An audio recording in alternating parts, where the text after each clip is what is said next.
Brief recap कर लेते हैं कि लास्ट क्लास में हम लोगों ने क्या क्या कंप्लीट कर लिया था and after that we will continue with our discussion. So we were talking about the emergence of new states और जैसे ही हम लोग बात करते हैं about the emergence of new states in 18th century, so हम लोग इसको कैटेगरी में डिवाइड करते हैं बच्चों, जैसे मैंने आपको लास्ट सेशन में एक्सप्लेन भी किया था. तो हमारा फर्स्ट कैटेगरी था the old Mughal provinces, right, और उसमें हम लोगों ने सबसे पहले हैदराबाद के बारे में डिस्कस किया. Then we talked about Awadh and Bengal. Okay, so basically Awadh और बंगाल की अगर हम बात करते हैं तो अवध को किसने फाउंड किया, किसने बनाया था?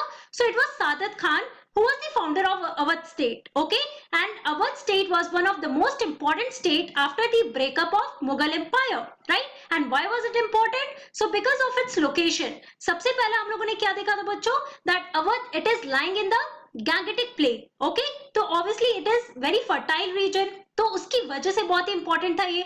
Apart from that, it was also a very prosperous region, and also it was linking trade routes from northern India to Bengal. Okay, so ये सारे रीजन है बच्चों for why Awadh was really important state. अगर हम लोग बात करते हैं about the emergence of these new independent states, okay, तो उसमें अवध सबसे इंपॉर्टेंट रोल है, सबसे इंपॉर्टेंट स्टेट है. Okay, and after that we talked about the Bengal region. इसमें हम लोगों ने कुछ और इंपॉर्टेंट पॉइंट्स भी पढ़े थे. We saw that how Saadat Khan he was basically decreasing the influence of Mughal officials who were present in Awadh region, right? And then we talked about the Bengal region. Bengal के founder कौन थे बच्चों? So it was Murshid Quli Khan. Okay, so again you have to remember the names here. Hyderabad के founder कौन थे? अवध के founder कौन थे? Bengal region के founder कौन थे? Okay, so Bengal के founder that is Murshid Quli Khan. He was नायब. अब नायब का मतलब क्या है? He was deputy to the governor of that Bengal province. Okay, so ये important point है again जो मैं आपको बताई हूँ.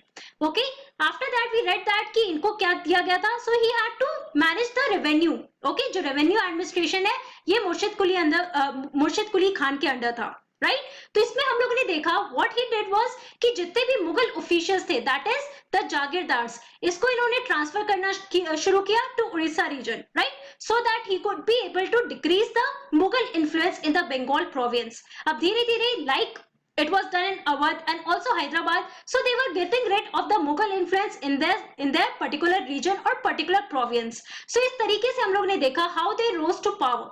Okay, और कुछ common features के बारे में भी हम लोगों ने पढ़ा. ओके, तो कॉमन फीचर्स क्या है इन तीनों जो स्टेट्स हैं, इमर्जिंग स्टेट्स हैं, इनके कॉमन फीचर्स क्या थे? So they were highly suspicious of the jagirdari system. तो सेकंड पॉइंट हमने देखा कि जो टैक्स कलेक्शन का सिस्टम था बच्चों that also differed. Okay, and the third point we read was the connection, okay, the new connections with the bankers and the merchants. For example, अगर हम लोग बंगाल प्रोविंस की बात करते हैं तो वहां पे हमने देखा under the rule of Ali Wardi Khan there was the close connection between the state and the bankers or the merchants. And Jagat Seth, okay, the banking house of Jagat Seth was extremely prosperous in that region.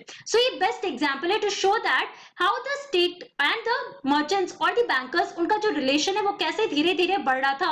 Okay, so basically ये सारे important points है that you have to remember while we are talking about the Mughal old provinces. Okay, so Mughal old provinces के बारे में अब हम लोगों ने पढ़ लिया है. Now in today's class we are going to talk about the Watan Jagirs of Rajputs. Okay, तो बच्चों ये टर्म आपके लिए इंपॉर्टेंट है समझना, that is the watan jagirs. तो ये अगेन आप लोगों ने मुगल एम्पायर में भी पढ़ा है, मैंने वहां पे आप लोगों को वतन जागिर्स के बारे में पढ़ाया था. एक तरफ हम लोग ने जागीरदारी सिस्टम के बारे में देखा था. ओके, तो जो मुगल ऑफिशियल्स थे बच्चों, जो जागिर्स थे, उनको बेसिकली एक लैंड दिया जाता था, राइट, और लैंड से उनका क्या काम होता था? They had to collect the tax from that land. जो भी उस एरिया में रह रहे, उस लैंड में जो रह रहे उन लोगों से टैक्स कलेक्ट करना होता था and they had to give it to the central to the administration that is emperor के पास जाता था, राइट. सो बेसिकली अब वतन जागिर्स और जागिर्स में डिफरेंस क्या था?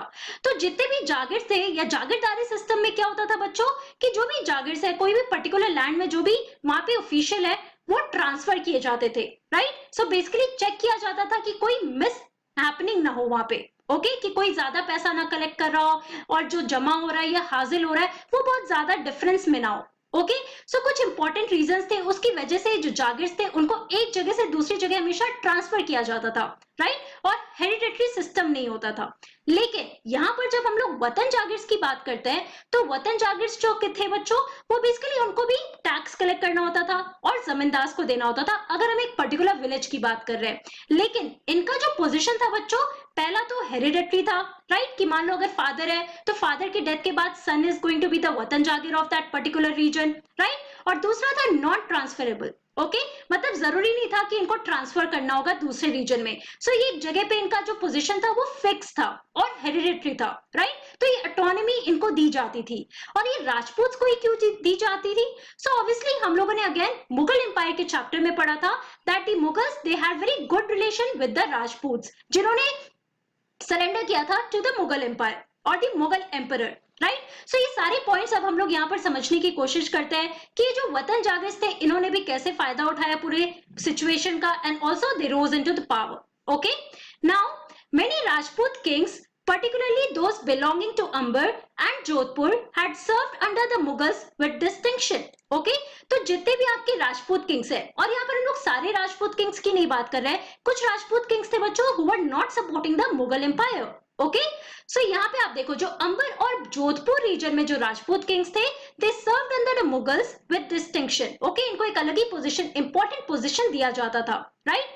Now in exchange they were permitted to enjoy considerable autonomy in their watan jagirs. तो इनका जो भी वतन जागिर्स था, जहां पे भी इनका पर्टिकुलर रीजन था जहां से इनको टैक्स लेना होता था, तो वहां पे इनको कंसिडरेबल ऑटोनॉमी मिलती थी। ओके, मतलब इनके पास कुछ फ्रीडम हुआ करता था, right. Now these influential Rajput families claim the सूबेदारी of the rich provinces of Gujarat and Malwa।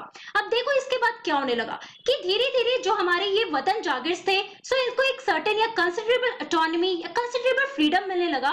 तो इन्होंने भी क्या किया, धीरे धीरे they try to extend their power in different regions. जो उनके आसपास के एडजॉइनिंग एरियाज है उसमें वहां पे उन्होंने सोचा they can extend their power to those regions. Okay, so basically यहाँ पे आप देखो that these influential Rajput families, और जो भी फैमिलीज इन्फ्लुएंशियल राजपूत फैमिलीज थे, they claim the subedari of rich provinces of Gujarat and Malwa. और धीरे धीरे आप देखोगे कि ये गुजरात और मालवा के रीजन में एक्सटेंड करने लगे अपना पावर। और इसमें एक इंपॉर्टेंट रोल प्ले किया था राजा अजीत सिंह ने। He was really important and very important ruler and famous ruler there. Okay, so let's talk about him.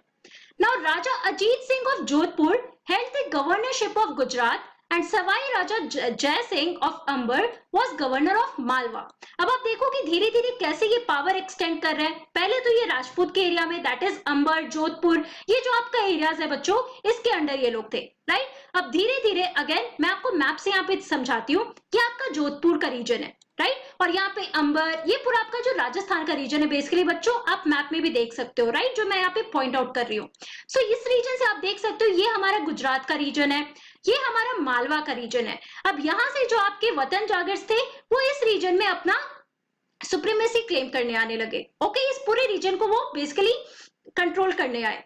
सो यहाँ पे आप देखो Raja Ajit Singh of Jodhpur, now he was the Raja of Jodhpur, he held the governorship of Gujarat. इन्होंने कहाँ का गवर्नरशिप लिया? गुजरात का गवर्नरशिप लिया। Apart from that Sawai Raja Jai Singh of Amber, okay, Amber के ये राजा थे Sawai Raja Jai Singh. Again remember the name here, okay, it's really important. Now he became the governor of Malwa, he became the governor of Malwa. ये मालवा का रीजन है बच्चों।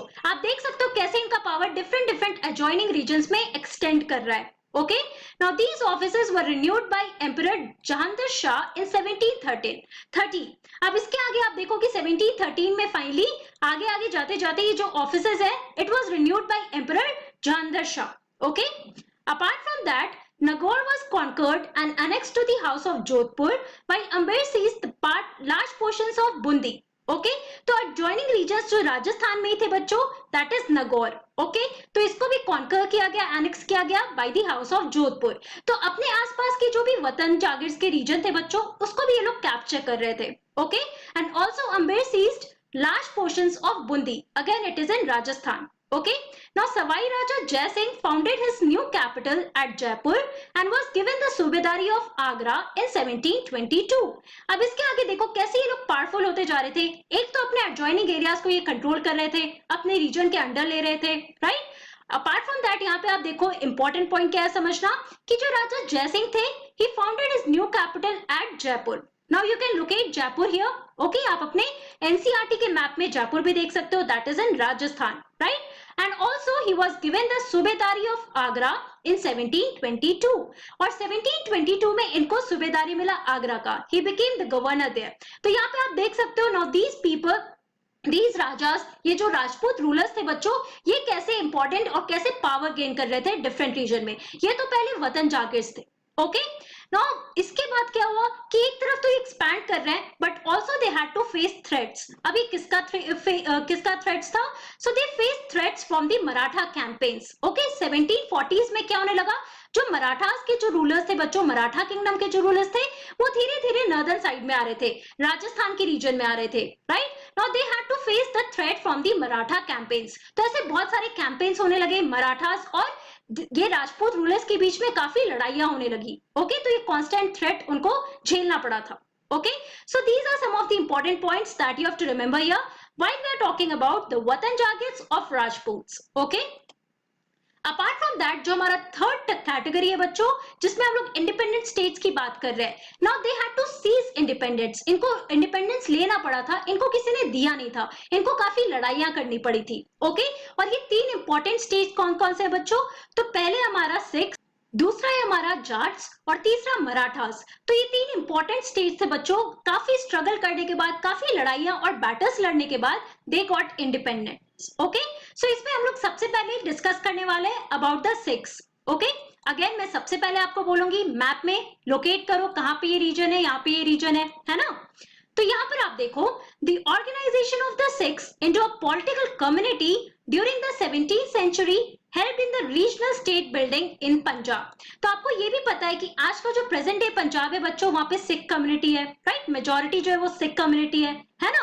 तो इनका जो पास था और मेडिवल टाइम में कैसे इन्होंने कितनी लड़ाइयां की, कौन कौन से बैटल्स लड़ने पड़े इनको, तो इसके बारे में हम लोग यहाँ पर समझने वाले हैं. Now the organisation of Sikhs into a political community during the 17th century it helped in regional state building. Okay so basically पूरे पंजाब का जो रीजन है it helped to this regional state building in this Punjab region. Okay with the political organization or the political community that is your six. Okay so basically यहाँ पे आप देख सकते हो this is the picture here showing the political group here that is the six. Okay और यहाँ पे आप मैप में लोकेट कर सकते हो this is the region. Okay Punjab का जो रीजन है. राइट सो बच्चों सिक्स के बारे में हम लोग अपने नेक्स्ट क्लास में डिस्कस करने वाले हैं. तो आज की क्लास में हम लोगों ने क्या पढ़ा? In today's class we discussed about the watan jagirs of राजपूत्स. और वतन जागिर के बारे में सबसे पहले मैंने आपको बताया कि मेन डिफरेंस क्या है कि जो वतन जागिर है that is hereditary and non transferable. Okay तो ये दो इंपॉर्टेंट पॉइंट आपको याद रखना होगा. उसके बाद हम लोगों ने कुछ इंपॉर्टेंट पॉइंट्स पढ़े अबाउट दी वतन जागिर्स कि कैसे इनको कंसिडरेबल ऑटोनॉमी मिला था in the Mughal state. Right और राजा अजीत सिंह के बारे में हमने पढ़ा and also we talked about Raja Jaisingh कि कैसे उनको गवर्नरशिप ऑफ गुजरात और गवर्नरशिप ऑफ मालवा मिला.